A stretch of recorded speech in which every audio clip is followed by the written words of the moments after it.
নমস্কার বন্ধুরা, MS family কিচেনে আপনাদের সবাইকে জানাই স্বাগত। আজ একটা দুর্দান্ত স্বাদের রেসিপি নিয়ে চলে আসলাম। আশা করছি রেসিপিটা আপনাদের ভীষণ পছন্দ হবে। আজকের বানাবো আমি কক মুরগির ঝোল। এই যে কক মুরগির ঝোলটা বন্ধুরা আমি কেমন করে বানাই, ভিডিওটা আপনারা প্রথম থেকে লাস্ট পর্যন্ত দেখবেন। ভালো লাগলে শেয়ার, কমেন্ট, লাইক অবশ্যই করবেন। তাহলে চলুন বন্ধুরা, আমি কেমন করে কক মুরগির ঝোলটা বানাই আপনাদেরকে দেখাই। এখানে বেশ কিছুটা পরিমাণে মুরগির মাংস নিয়েছি। এই যে মাংসটা রান্না করবো বন্ধুরা, এটা হচ্ছে কক মুরগি। কক মুরগির লেগ পিসটা দেখলেই আপনারা বুঝতে পারবেন যে কত বড় সাইজের মুরগি। এই কক মুরগি সাধারণত খুব ছোট ছোট হয়। আর এই মুরগিটা আমি লাল লাল ঝোল বানাবো। তার জন্য এখানে আমি 4টে বড় বড় সাইজের পেঁয়াজ নিয়েছি, 2টো টমেটো কুচিয়ে নিয়েছি। কক মুরগি রান্না করতে অনেকটা দেরি লাগে। কক মুরগির মাংসটা বন্ধুরা ভীষণ শক্ত হয়, ওটা প্রেশার কুকারেই দিতে হবে ভালো করে কষিয়ে। সেই জন্য এখানে আমি আলুগুলো বড় বড় করে পিস করে নিয়েছি। কড়াই গরম হয়ে গেছে, কড়াইয়ের মধ্যে দিয়ে দেবো সর্ষের তেল। তেলের মধ্যে দিয়ে দেবো অল্প পরিমাণে লবণ। তেলটা যেহেতু ভালো মতন গরম হয়ে গেছে, এবার আলুগুলো দেবো, দিয়ে একটু লালচে করে ভেজে নেব। দেখুন বন্ধুরা, আলুগুলো আমি ভালো করে লাল লাল করে ভেজে নিয়েছি। এবার আলুগুলো তুলে নেব। এই কক মুরগির মাংসটা বন্ধুরা যেহেতু আমি সিম্পলভাবে রান্না করব, ওই জন্য আমি শুধু ফোড়নে দিয়ে দেবো তেজপাতা আর 3টে শুকনো লঙ্কা। ফোড়ন থেকে সুন্দর একটা গন্ধ বেরিয়ে গেছে। এবারে দিয়ে দেবো কুচিয়ে রাখা পেঁয়াজ। পেঁয়াজটা আমি ভালো করে ব্রাউন কালার করে ভেজে নেব। পেঁয়াজটা দেখুন ব্রাউন কালার করে সুন্দর করে ভেজে নিয়েছি। এবারে দিয়ে দেবো টমেটো কুচি। টমেটো কুচি দিয়ে একটু নেড়ে চেড়ে নেব। এবার এর মধ্যে দিয়ে দেবো বন্ধুরা পরিমাণ মতো আদা রসুন পেস্ট। এখানে আমি 4 চামচে 3 চামচ আদা রসুন পেস্ট দেব। দিয়ে দেবো স্বাদ মতো লবণ। এবার বন্ধুরা এই মশলাটা আমি ভালো করে কষিয়ে নেব। ততক্ষণ না আদা রসুনের গন্ধটা, কাঁচা গন্ধটা কেটে যাচ্ছে, ততক্ষণ আমি ভালো করে এরকমভাবে কষাবো। দেখুন বন্ধুরা, আদা রসুনটা আমি ভালো করে কষিয়ে নিয়েছি, একদম মশলা থেকে তেল ছেড়ে দিয়েছে।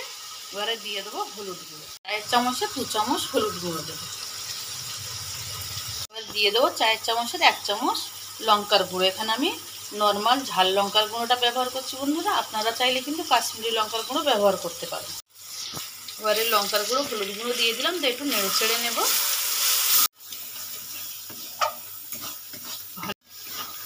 ভালো করে কষিয়ে নেব মশলাটা। এই দেখুন বন্ধুরা, মশলার চতুর্দিক দিয়ে তেল ছেড়ে দিয়েছে। এবার আমি দিয়ে দেবো মাংসগুলো। মাংসগুলো সব দিয়ে দিলাম, এবার ভালো করে কষাবো।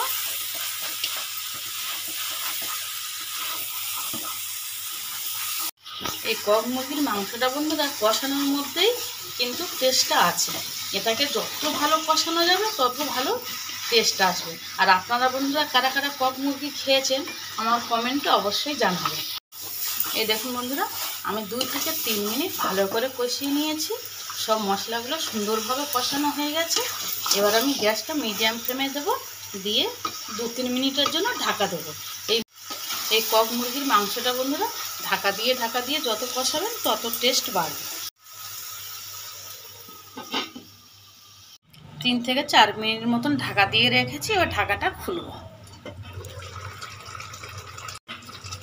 এই যে দেখুন বন্ধুরা কতটা পরিমাণে জল বেরিয়ে গেছে। এবার আমি ভালো করে কষাতে থাকবো। গ্যাসের ফ্লেমটা একটু বাড়িয়ে দেব। এই দেখুন বন্ধুরা, গ্যাসের ফ্লেমটা আমি বাড়িয়ে দিয়ে ভালো করে কষিয়ে নিচ্ছি। যতক্ষণ না জলটা শুকাবে ততক্ষণ আমি ভালো করে এরকমভাবে কষাতে থাকবো। 3 থেকে 4 মিনিট মতন ভালো করে কষিয়ে নিয়েছি। আর এই দেখুন অল্প পরিমাণে জল মতন আছে। এবার আমি গ্যাসের ফ্লেমটা ফের একটু মিডিয়ামে দেব, দিয়ে আবারও 3 থেকে 4 মিনিটের জন্য ঢাকা দিয়ে রাখবো। আপনাদের বললাম না বন্ধুরা যে এই মাংসটা যতটা ঢাকা দিয়ে কষানো যাবে ততই মাংসের টেস্টটা বাড়বে। 3 থেকে 4 মিনিট বাদে আবার ঢাকাটা খুলে নেব। বন্ধুরা কতটা পরিমাণে জল বেরিয়ে গেছে। এবার আমি গ্যাসের ফ্লেমটা বাড়িয়ে দেবো, দিয়ে এবার ভালো করে একদম শুকনো শুকনো করে কষিয়ে নেবো যতক্ষণ না তেল ছাড়বে। আর আমি ঢাকা দেবো।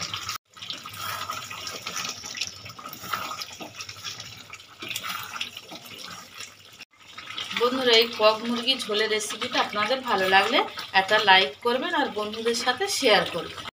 এই যে দেখুন বন্ধুরা, মাংসটা আমি একদম সুন্দরভাবে কষিয়ে নিয়েছি। মাংসের জল এই দেখুন একদমই শুকিয়ে গেছে, এটা পুরো গ্রেভি, মাংস থেকে তেল ছেড়ে দিয়েছে। এবার আমি মাংসগুলো প্রেশার কুকারে দেবো। মাংসগুলো সব প্রেশার কুকারে দিয়ে দিয়েছি। এবার জল দেবো, যে জলটা একটু গরম করে নেব। আর যে গ্রেভিগুলো আছে একটু ভালো করে খুন্তি দিয়ে আমি নেড়ে ছেড়ে নেব। এই দেখুন বন্ধুরা, পরিমাণ মতন জল দিয়েছি। আর যে আমি ছোট ছোট ডিমগুলো আপনাদেরকে দেখিয়েছিলাম, সেই ডিমগুলো এবার এর মধ্যে দিয়ে দেবো। দিলে কী হবে, আঁশটে গন্ধটাও থাকবে না, আর ডিমগুলো সব গোটা গোটা থাকবে। এবার জলটা ফুটিয়ে ওঠার অপেক্ষায় থাকবো। বন্ধুরা, যে জলটা দিয়েছিলাম পুরো ফুটে গেছে, আর ডিমগুলো দেখুন সব গোটা গোটা রয়ে গেছে। এবার আমি এই জলটা প্রেশার কুকারের মধ্যে দিয়ে দেবো। এই যে দেখুন, প্রেশার কুকারের মধ্যে মাংসগুলো সব দিয়ে দিয়েছি। আর এবার আমি এই গরম জলটা দিয়ে দেবো। এই যে জল দিয়েছি আর জল দেব না, আমি ঠিক আমার মাংস পরিমাণ মতন আমি জলটা দিয়েছি। বন্ধুরা, আপনারা অবশ্যই আপনাদের মাংসের পরিমাণ অনুযায়ী জলটা দেবেন। আর এই মাংসটা বন্ধুরা আমি প্রথমেই বলেছি, প্রেশার কুকারে না দিলে খাওয়া যাবে না, প্রচণ্ড শক্ত হয় এই মাংসটা। ভেজে রাখা আলু। বন্ধুরা, আমরা বা অনেকে তো মাংস ধরুন জিরে মরিচ ধনিয়া বেটে তো রান্না করে আমরা অনেকবার খেয়েছি। আমি যেরকমভাবে এই কক মুরগিটা রান্না করলাম, আপনারা এরকমভাবে সিম্পলভাবে একবার কক মুরগি রান্না করে খেয়ে দেখবেন যে কতটা টেস্ট হয়। এবার আমি প্রেশারের ঢাকাটা দিয়ে দেবো, দিয়ে একটা হাই ফ্লেমে সিটি দেবো আর একটা লো ফ্লেমে সিটি দেবো। দুটো সিটি দিয়ে নামিয়ে রেখেছিলাম, এবার খুলে দেখব। এই যে দেখুন বন্ধুরা, কত সুন্দর হয়ে গেছে। আমি একটা মাংসের টুকরো তুলে দেখাবো যে ঠিকঠাক সিদ্ধ হয়েছে কিনা। এই যে দেখুন, সুন্দরভাবে সিদ্ধ হয়ে গেছে। বন্ধুরা, কড়াটা বসিয়ে রেখেছি, এবার মাংসের ঝোলটা কড়ার মধ্যে ঢেলে দেবো। সবটা ঢেলে দিয়েছি। এবার একটুখানি 1 থেকে 1.5 মিনিট মতন ফুটিয়ে নেব।